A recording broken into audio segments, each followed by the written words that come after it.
Hello guys, welcome back to our channel.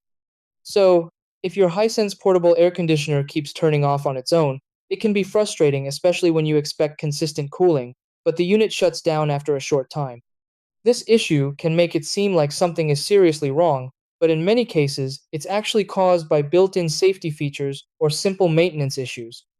Portable AC units are designed to shut off automatically if they detect problems like overheating, full water tanks, restricted airflow, or incorrect settings.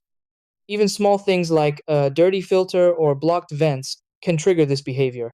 Once you know the cause, your AC should run smoothly without interruptions. In this video, I'll guide you through the exact steps to fix your Hisense portable air conditioner and keep it running continuously. Try these first. 1. Check that the unit is plugged into a stable power source. 2. Empty the internal water tank if it is full. 3. Clean the air filter to ensure proper airflow. 4. Make sure vents and exhaust hose are not blocked. 5. Adjust temperature settings to avoid frequent cycling. 6. Restart the unit and confirm it runs without shutting off.